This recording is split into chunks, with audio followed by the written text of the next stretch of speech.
दोस्तों नमस्कार। मैं डॉक्टर कृपाशंकर मिश्र गोरेगांव मुंबई से। आप सभी जानते हैं कि सुरम्य गीतिका, मैं फिर से दिखाना चाहूंगा, सुरम्य गीतिका, इसकी एक श्रृंखला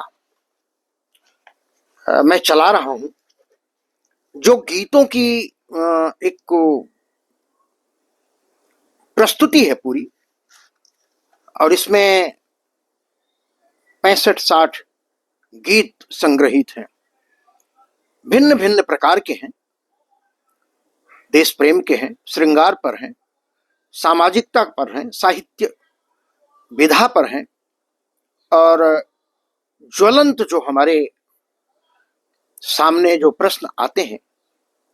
आज जो गीत आपके सामने मैं लेकर उपस्थित हुआ हूं, वो पर्यावरण को लेकर के है।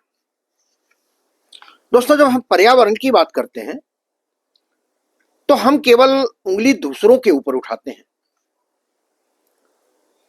पूरी दुनिया इस धरालोक का, और यूं कहें कि तीनों लोक, धरालोक, आकाशलोक और पाताल लोक, तीनों लोक इस पर्यावरण की मार से प्रभावित हुए हैं, और इसका कर्ता धर्ता स्वयं मानव है। यह सृष्टि मानव के लिए निर्मित है, सृष्टि के जीवों के लिए निर्मित है, जिस पर मानव ने अपना एकाधिकार कर लिया है। निजता, अपना स्वार्थ, लोलुपता, और यहां तक कि हम अपने आने वाले 7 जन्मों तक के लिए, अपनी संततियों के लिए सर्वस्व सुरक्षित करके जाना चाहते हैं। पर्यावरण हमारी जिंदगी के उस सूक्ष्म बिंदु से आरंभ होता है जब हम चलते हुए, कुछ खाते हुए, या घर में माँ ने कुछ हमें दिया, पिता ने कुछ दिया, समाज ने हमें कुछ दिया, हमारे बड़े लोगों ने कुछ दिया, हमने खाया और उसका ऊपरी भाग हमने वहीं पर फेंक दिया। हम जब प्राइमरी क्लास में विद्यालय जाते थे तो तब वो साधन नहीं थे साफ सफाई के, तो हाथ से उस विद्यालय के प्रांगण को सफाई करना पड़ता था, जहां पेपर, कलम या अन्य गंदगियां होती थी, और उन्हें ले जा करके एक छोटा सा या तो तालाब या तो गड्ढा होता था, उसमें डाल दिया करते थे। यह सफाई का तरीका हमारे जीवन में बहुत बड़ा नहीं हो पाया, और हमने अपने विकास के लिए, अपने समृद्धि के लिए, जिसे हम आज समृद्धि कहते हैं, उसके लिए हमने वृक्ष, पहाड़, नदियां सबको काटना पाटना शुरू किया, और हमारा जीवन क्षणिक सुख के लिए समूची सृष्टि को अवसादग्रस्त कर गया। पर्यावरण पर बहुत ज्यादा मैं ये नहीं करना चाहता, क्योंकि सब जानते हैं, हर व्यक्ति जानता है कि साफ सफाई क्या होती है, स्वच्छता क्या होती है, कैसे स्वच्छ रहना चाहिए, कैसे लोगों को स्वच्छ रखना चाहिए। सरकारें बहुत कुछ कर रही हैं, लेकिन जितना कर रही हैं वो काफी नहीं है, क्योंकि इसमें लोगों का भरपूर सहयोग नहीं मिल रहा है। बसों में, ट्रेनों में, प्राइवेट गाड़ियों में, जहां बच्चे हैं, खाते हैं, और चलते चलते पेपर के टुकड़े, छिलके, नैपकिन, पेपर नैपकिन, ये सब बाहर सड़कों पर फेंकते हुए जाते हैं। पर्यावरण का जो मुख्य आधार बिंदु है वो है वृक्षारोपण। हम वो करते नहीं हैं। अगर हमने एक वृक्ष लगा दिया तो सोशल मीडिया पर 500 जगहों पर उसे हम प्रसारित करते हैं कि हमने एक वृक्ष लगाया, लेकिन जब हजारों वृक्ष कटते हैं तब उसका सोशल मीडिया पर कोई प्रचार प्रसार नहीं होता। ऐसे ही पर्वत आप देख रहे होंगे, रास्तों के लिए, डैम के लिए, नदियों को एक छोटा सा सकरा मार्ग देने के लिए हमारे झरने, तालाब, पोखर सब सूखते जा रहे हैं। यहाँ तक कि गांव के जो कुएं हैं उनका वाटर लेवल कम से कम 200-300 गुना ज्यादा नीचे चला गया है। फिर भी यह मानव जिंदा है और जी रहा है। लेकिन जब आकस्मिक प्राकृतिक आपदा आती है तब हम इन सब चीजों का स्मरण करते हैं, लेकिन फिर भी तैयार नहीं होते। हमारी रचना इसी पर्यावरण बिंदु पर है और मैं आपको लेके चलता हूं कुछ लाइनों में इसके विषादग्रस्त विषय को आपके सामने लाने का प्रयास करूंगा। तो इसका शीर्षक ही है, अब हवाएं प्रदूषित यहां तक हुई। पंचभूतों से निर्मित हमारा यह शरीर, आकाश, वायु, पृथ्वी, अग्नि और जल, सब कुछ, सब में प्रदूषण आ गया है। बस विषय बिंदु और ये रचना आपको समर्पित करता हूं और आप सब अपने पर्यावरण के प्रति चिंतित हों, मैं उन सभी पर्यावरणविदों को यह रचना समर्पित करता हूं। अब हवाएं प्रदूषित यहाँ तक हुई, अब हवाएं प्रदूषित यहाँ तक हुई, धीर धरनी का जल भी जहर हो गया। अब हवाएं प्रदूषित यहाँ तक हुई, धीर धरनी का जल भी गरल हो गया।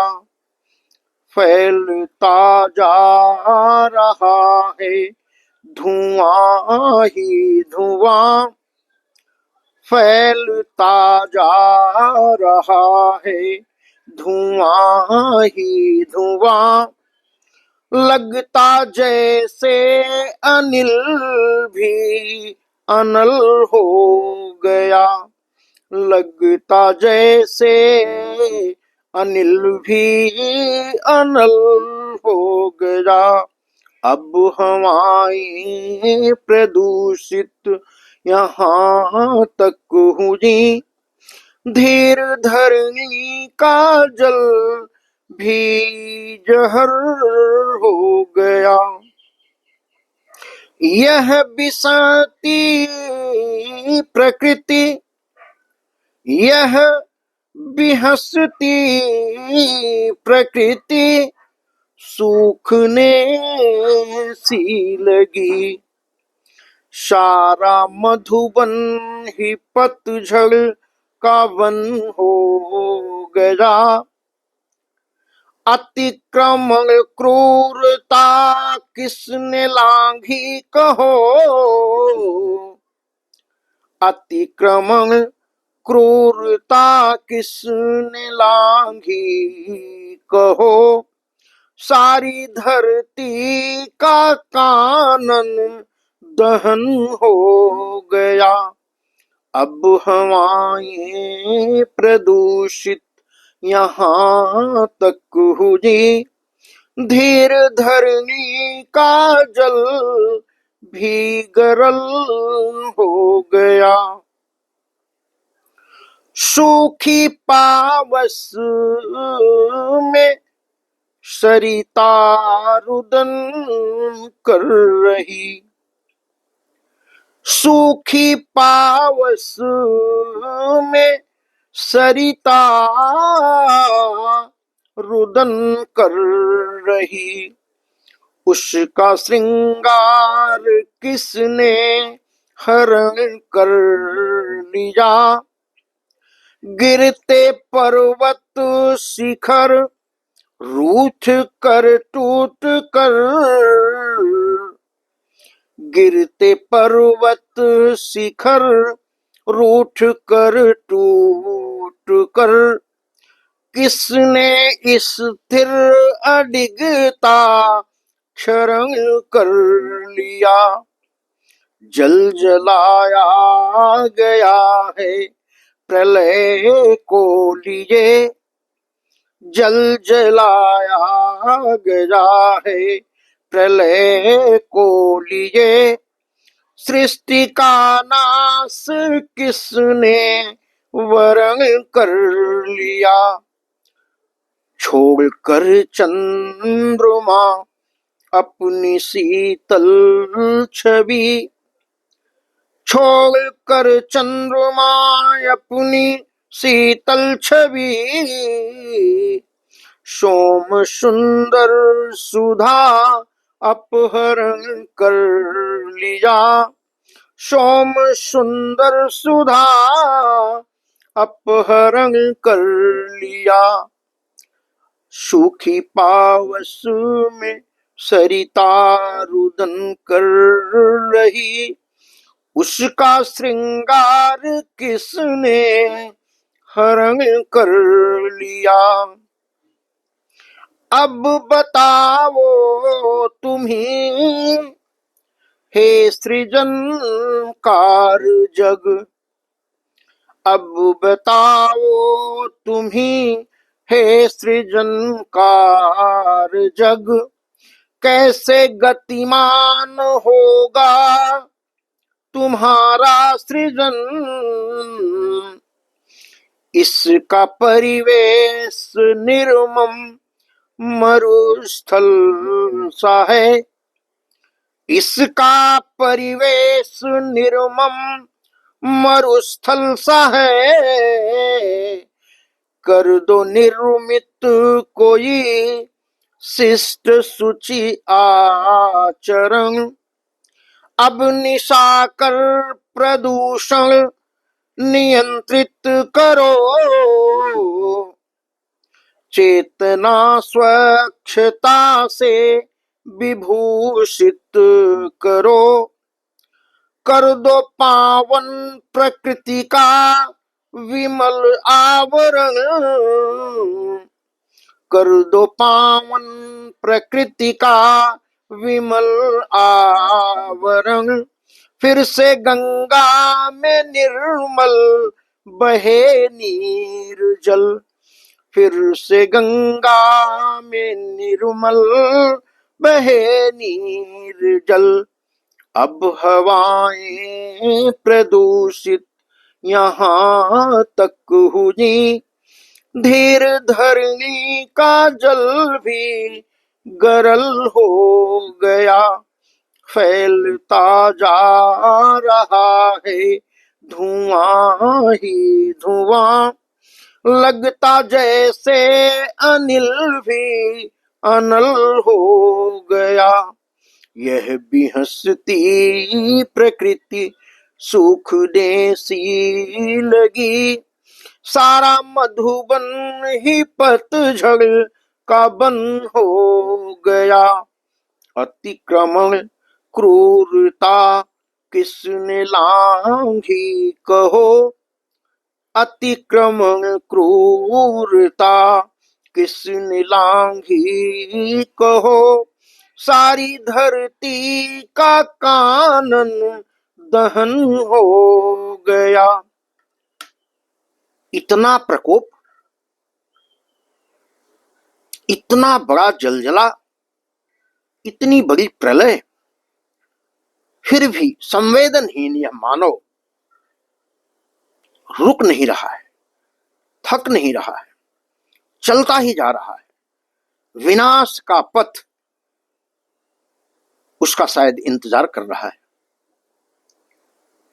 दोस्तों, पर्यावरण का यह गीत यदि आपके मन को प्रभावित किया हो तो पर्यावरण के सहयोग में आज एक कदम उठाइए, छोटा सा कदम उठाइए कि हम इस स्वच्छता से अपने जीवन को आनंदित करेंगे। और यह आपका जो लक्ष्य है, दृढ़ संकल्प है, वो हमारे देश के प्रगति में सहायक होगा। धन्यवाद। इसी के साथ आज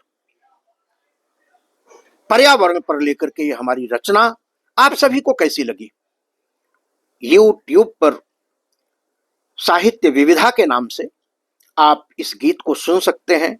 सब्सक्राइब कर सकते हैं और हमारी कविताओं को, रचनाओं को, गीतों को सहजता से सुन सकते हैं।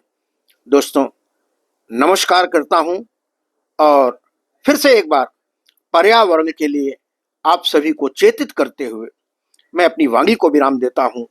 जय हिंद, जय भारत, धन्यवाद।